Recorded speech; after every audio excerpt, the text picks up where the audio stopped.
Hi hello ನಮಸ್ತೆ ಎಲ್ಲರಿಗೂ. ನಾನು ನಿಮ್ಮ ಗುರು ಎಂ ಕಿಚ್ಚ ಯೂಟ್ಯೂಬ್ ಚಾನಲ್ನ ಶಂಕರ್ ಮಾತಾಡ್ತಿದ್ದೀನಿ. ಏನಪ್ಪ ಇವತ್ತು ವಿಶೇಷ ಅಂದರೆ ಕನಕದಾಸರ ಜಯಂತಿ. ಕನಕದಾಸರು ಯಾವಾಗ ಜನಿಸಿದರು ಅಂದರೆ ಕನಕದಾಸರ ಜನನ 1487ರಲ್ಲಿ ಹಾವೇರಿ ಜಿಲ್ಲೆಯ ಬಾಡ ಗ್ರಾಮ ಎಂಬ ಗ್ರಾಮದಲ್ಲಿ ಅವರು ಜನಿಸಿದರು. ಅವ್ರ ವೃತ್ತಿ ಏನಾಯಿತು, ಹರಿಹರ ದಾಸರಾಗಿದ್ದರು ಮತ್ತು ಕವಿ ಆಗಿದ್ದರು ಅವರು.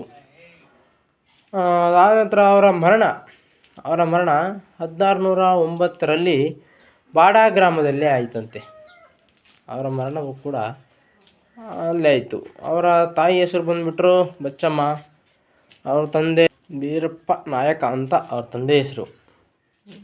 ಅವರ ಜನಾಂಗ ಯಾವುದಪ್ಪ ಅಂದರೆ ಕುರುಬ ಜನಾಂಗ. ಕುರುಬ ಜನಾಂಗದಲ್ಲಿ ಜನಿಸಿದರು ಅವರು. ಮೂಲತಃ ಹೆಸರು ತಿಮ್ಮಪ್ಪ ನಾಯಕ ಅಂದ್ಬಿಟ್ಟು.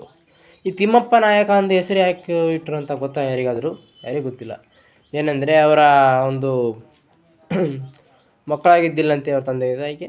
ಅವರು ತಿಮ್ಮಪ್ಪ ನಾಯಕ ದೇವರಿಗೆ ಹರಕೆ ಹೊತ್ತು ತಿಮ್ಮಪ್ಪ ನಾಯಕ ಎಂದು ಹೆಸರಿಟ್ಟರು.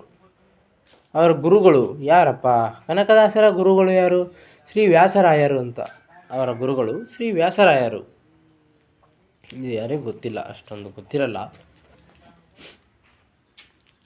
ಅವರ ಅಂಕಿತ ನಾಮ ಕಾಗಿನೆಲೆ ಆದಿಕೇಶವರಾಯರು. ಅವರು ಎಷ್ಟು ಕೀರ್ತನೆಗಳು ಬರೆದಿದ್ದಾರೆ ಅಂದರೆ 316 ಕೀರ್ತನೆಗಳನ್ನು ರಚಿಸಿದ್ದಾರೆ. ಅದರಲ್ಲಿ ಕಾವ್ಯಕೃತಿಗಳು ಬಂದುಬಿಟ್ರೆ ಮೋಹನ ತರಂಗಿಣಿ, ನಳಚರಿತ್ರೆ, ರಾಮದಾನ ಚರಿತೆ ಇತ್ಯಾದಿ ಕೃತಿಗಳನ್ನೆಲ್ಲ ಅವರು ಬರೆದು ಇದು ಮಾಡಿದ್ದಾರೆ ಸ್ನೇಹಿತರೆ. ಧನ್ಯವಾದಗಳು. ನನ್ನ ಮಾಹಿತಿ ಒಂದು ಇಷ್ಟ ಇದ್ದರೆ ಲೈಕ್ ಮಾಡಿ, ಸಬ್ಸ್ಕ್ರೈಬ್ ಮಾಡಿ ಮತ್ತು ಶೇರ್ ಮಾಡಿ.